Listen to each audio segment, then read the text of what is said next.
All right, Shabbat Shalom. So now you've had all this preparation, okay? Our service is, what's the Shabbat? Eikev. There's a lot that goes on in our parsha, and there's a lot that goes on in our lives. We learn in relationship. We grow in relationship. We have the opportunity to evolve our soul in relationships. Sometimes the relationships are quick, in and out, like for a season, a reason, you know, that email everyone gets. And sometimes they go on for decades and decades. And sometimes they leave us, and then guess what? Sometimes they come back, thanks to Mercury or whatever reason. So we have to ask ourselves, to what end does this happen? Nobody said it was going to be easy. No one promised a path without obstacles, not even God. Or twists and turns causing us to confront ourselves in the worst way, our worst way. To look at one another and even God with query, questioning our very existence, the purpose of it all, the price of our faith, and what it might cost us in the end if we don't try with all of our might to not only listen, but to hear. The whole book of Deuteronomy, which is what we're in right now, is about Moses speaking to the Israelites and reminding them of everything that has passed, where they had erred, what they had been commanded to do, when they did it, when they didn't do it, when they had been warned against certain things, and in the end, when they were promised by God that if we follow in faith the principle and the precepts that have been placed before us, then we will get blessings. And sometimes if not, bad things will happen. Doesn't mean we're really being punished. Sometimes those bad things lead us to something better. This parsha, this Shabbat Eikev, has, like I said, so many exciting things in it, such as because everything is being reiterated, we get the whole story of everything that had come on in the other 4 books of the Torah in this last 5th book. The Shema and other important details are reiterated most dramatically the moment when Moses returns from the mountain after 40 days and nights to find our transgression. Let's hear it, everybody. What did we do? We built a golden calf. He sees it, he hurls the tablets, smashing them, thus requiring him to yet again go back for another session to plead with God once again on our behalf and to beg for another set.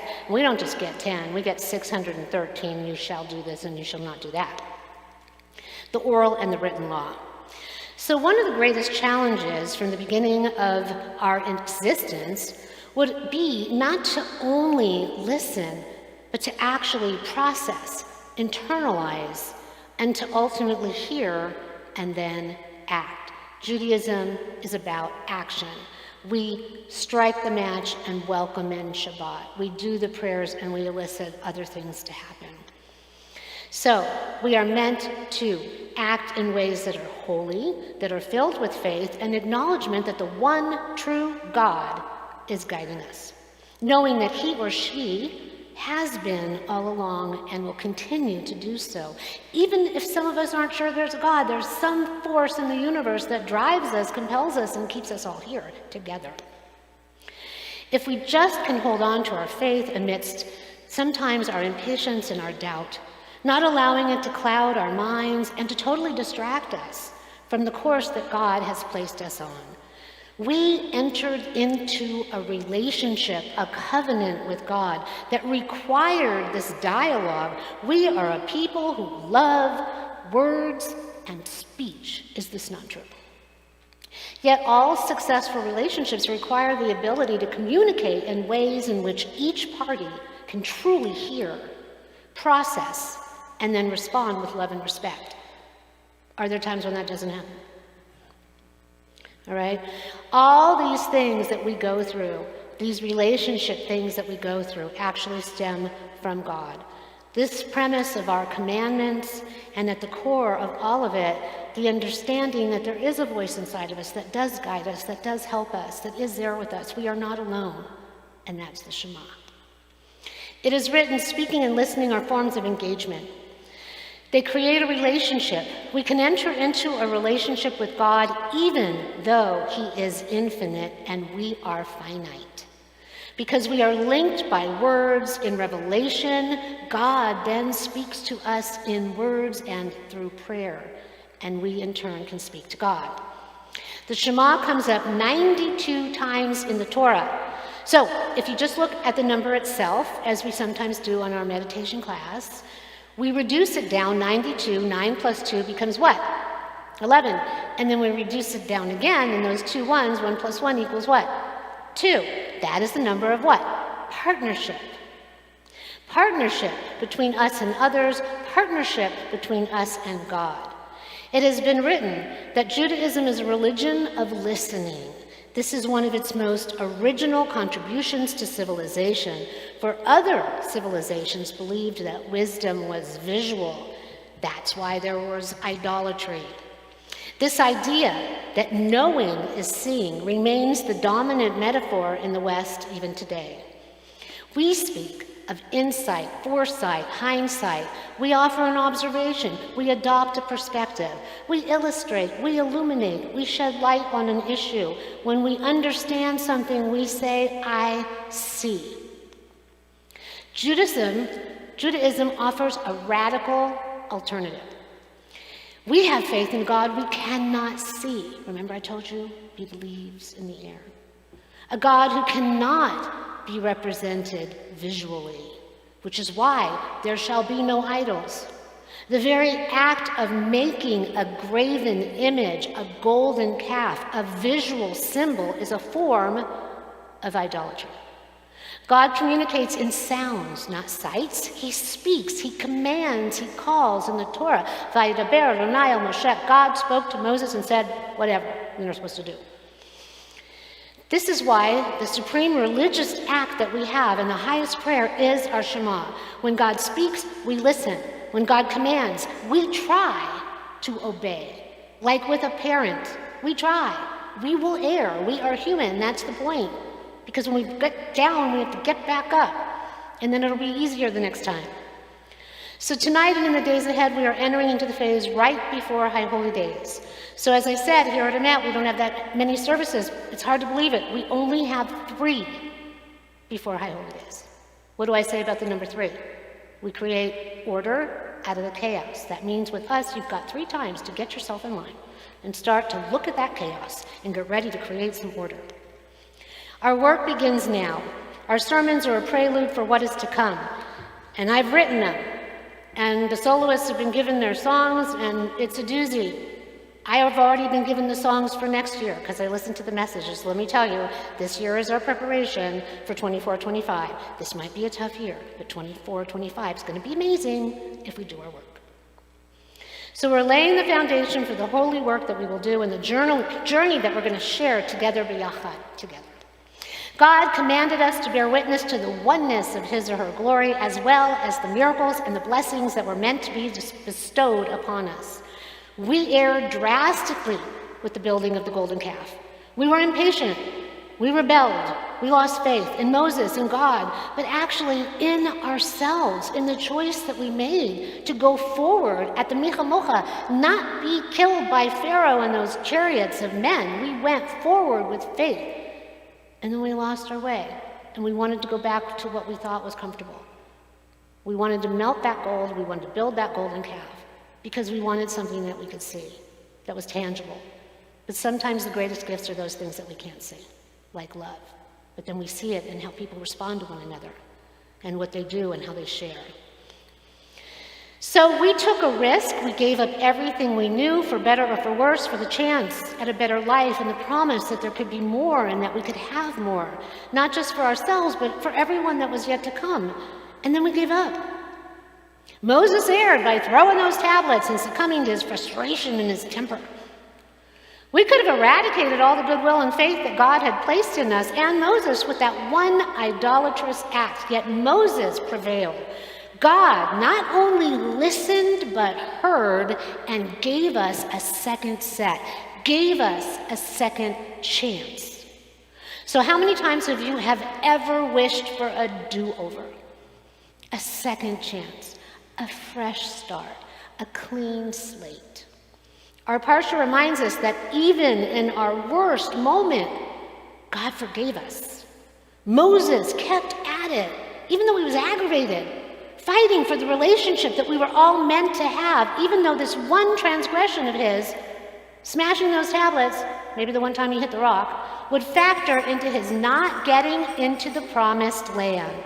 So even Moses wasn't perfect, and he didn't get the reward that one would actually think that he would receive for his lifetime of sacrifice and leadership.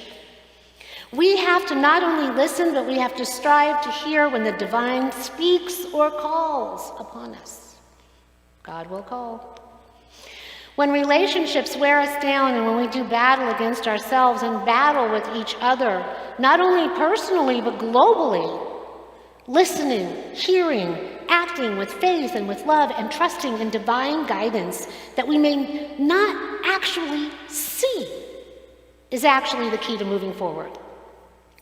At the time of our Parsha, we had not yet learned this, thus our imposed wandering. God even taught Eliyahu Hanavi that he was not in the whirlwind, teaching that whether in earthquake or fire, the kol, demama, daka, the still small voice that defined us and our relationship, that voice you can only hear if you are listening, is what we are meant to strive for, like we say before the Shema. We are meant to go inside and listen. This is found in the value of meditation and also in prayer. Mindful practice is just that, practice, and along the way, listening, ultimately hearing, and then receiving its reward.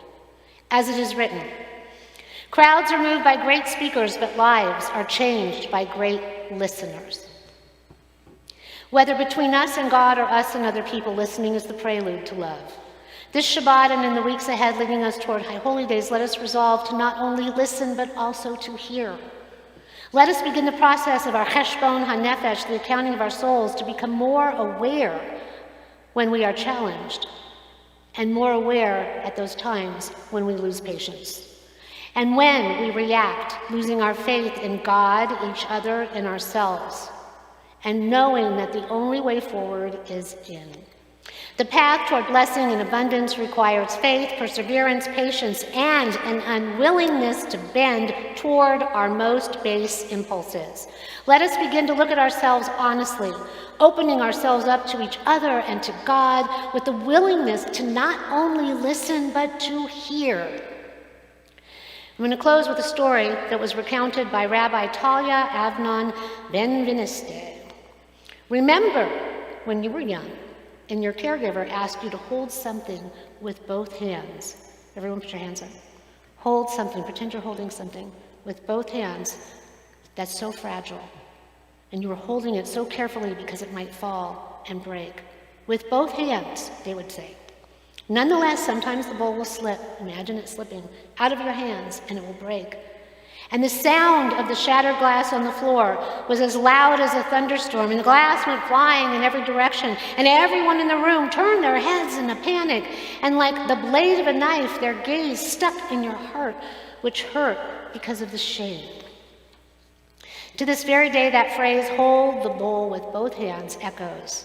Every time I hold something fragile or precious in my hands, a bowl, a tray, a piece of my grandmother's china, a baby who hasn't taken their first step, or a friend who is ill, I remember the voice that continues to say, everyone put your hands up, with both hands, so it won't fall, so it won't break. In a different place long ago at the core of Eikev, our Shabbat Parsha, we can hear the slow, ungainly, quiet steps of Moses as he descends from the mountain, holding the 2 tablets of covenant in both of his reverent hands. Everyone pretend you're holding those tablets like you are Moses. He holds them with his 2 hands. Now smash them.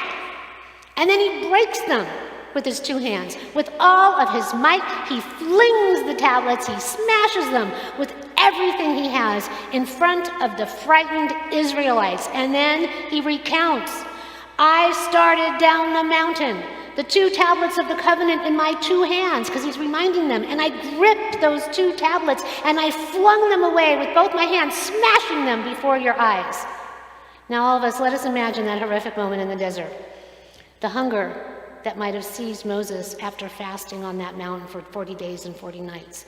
And then the rage that spewed out of him like a volcano's hot lava because he could no longer contain the fire that was consuming him, seeing from afar the molten calf that glowed with the arrogance of sin.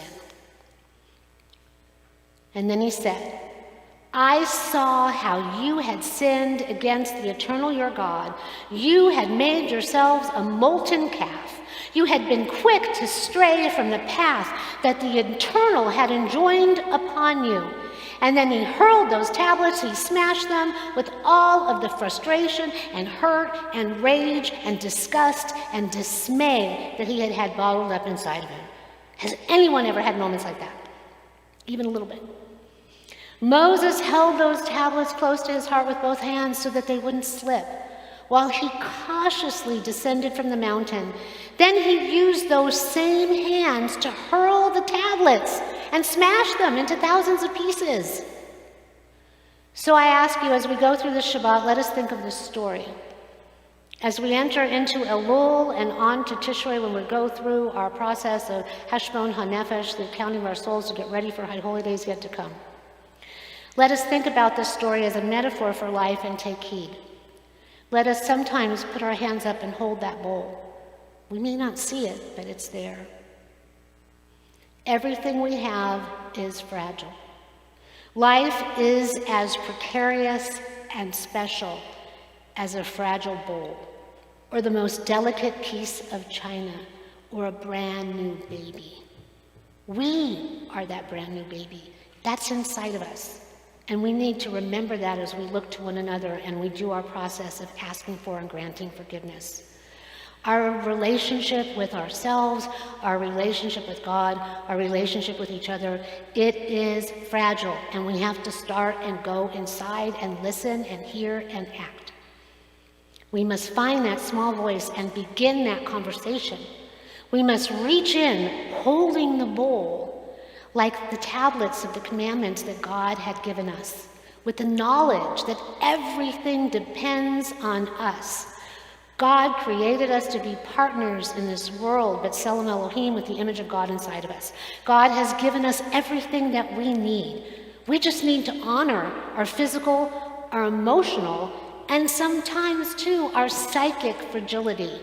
Having faith that living in God's ways will guide us through the whirlwind to safety and promise. Let us hold these tablets that we have been given to us close. Everyone, hold the bowl, hold them close. Let us live lives that do honor to them, to each other, to ourselves, and with both hands, let us not let go. Let us listen, let us hear, and let us move forward with the knowledge that life is fragile, our choices define us and affect the outcome. We create our reality. Second chances are sometimes hard to come by. Let us be grateful when they do, and let us not waste them. Ken Yehi Ratzon, may it be God's will. Shabbat Shalom.